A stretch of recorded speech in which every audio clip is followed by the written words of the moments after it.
You are now watching Showbiz Snap, your daily showbiz update. Breaking news, Michelle Banaag isinugod sa ospital. Kapatid ni Michelle na si Shabby, sinisisi, si Tekla at Rafi Tulfo di umano. Isang breaking news ang inilabas ng isang vlogger na di umano ay isinugod sa ospital si Michelle Banaag dahil sa matinding depresyon na kinakaharap nito ngayon. Ayon di umano sa kapatid ni Michelle na si Shabby Banaag, bigla na lamang daw nag-collapse si Michelle kaya agad-agad ay sinugod nila ang ex-live-in partner ni Tekla sa ospital. Mula din umano sa update ng kapatid ni Michelle, sa ngayon ay tila depresyon ang tinitignan nilang dahilan kung bakit nga nag-collapse itong si Michelle. Matatandaan na sunod-sunod ang dagok na kinakarap ni Michelle matapos nga pong kaharapin niya ang matinding pagsubok na ilalayo ang kanyang anak sa kanya kapag napatunayan ng DSWD na siya ay gumagamit pa din until now ng ipinagbabawal na gamot kahit na nga mariin niyang itinanggi ito at sinabi niyang 2019 pa nang tumigil siya. Pinatunayan din ito ni Shabby Banaag, ang kanyang kapatid. Aniya, hindi na gumagamit ang kanyang ate or itong si Michelle ng ipinagbabawal na gamot. At kung sakali man daw na depresyon talaga ang sanhi ng pagkaka-ospital nito ay malaki daw ang kinalaman dito ni Tekla at ni Sir Rafi Tulfo.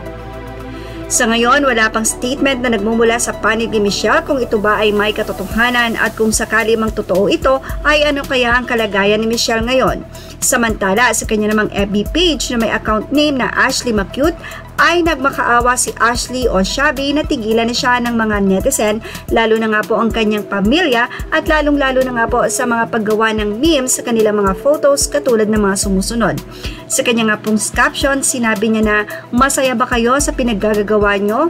Grabe kayo. Binababoy nyo yung mga larawan namin. Tapos na po yung issue, bakit di na lang kayo manahimik?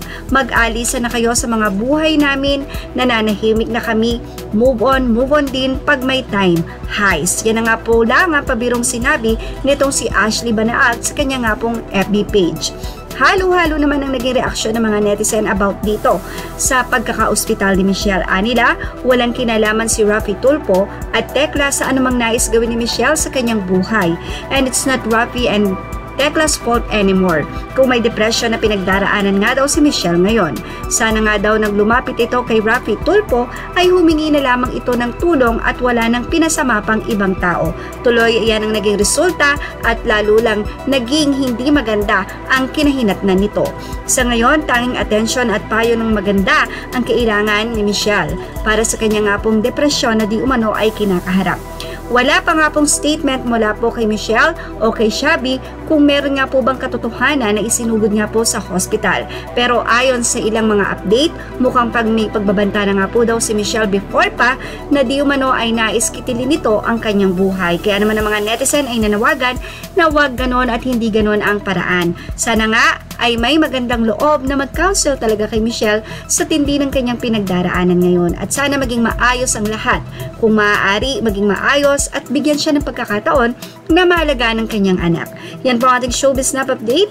Ano ang masasabi nyo sa ating article na ito? Ilagay ang inyong opinion sa ating comment section dahil yan po ay mahalaga sa amin. And images are all credit to the owner and thank you for watching Showbiz Snap.